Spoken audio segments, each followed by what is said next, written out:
Hands ఎలా joint చేసుకోవాలో చూపిస్తానండి. ఈ హ్యాండ్స్ నేను కొలతల ప్రకారం కట్ చేసిందండి.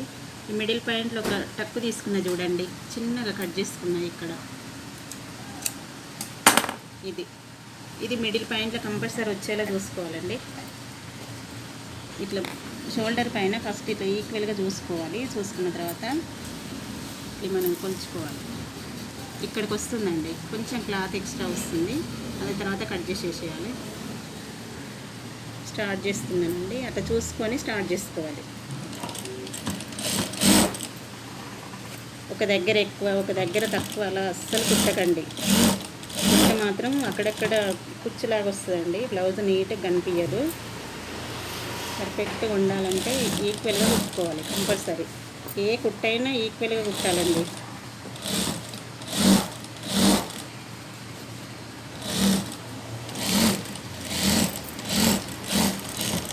చూడండి, అటు ఎంత క్లాత్ ఎక్కువ వచ్చిందో ఇటు కూడా అంతే వచ్చిందండి.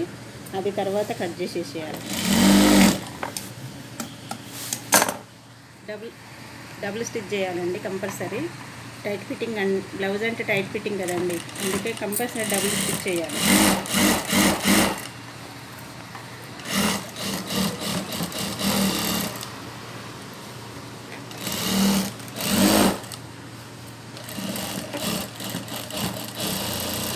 చూడండి, ఇదే లెవెల్లో కుట్టాలండి. ఒక్క తీరుగా ఒక దగ్గర ఎక్కువ ఒక దగ్గర తక్కువ మాత్రం అస్సలు మిస్టేక్ చేసుకోకండి, అట్లయితే నీట్గా ఉండదు బ్లౌజు. నా వీడియో కనుక నచ్చినట్లయితే లైక్ చేయండి, షేర్ చేయండి, సబ్స్క్రైబ్ చేసుకోండి.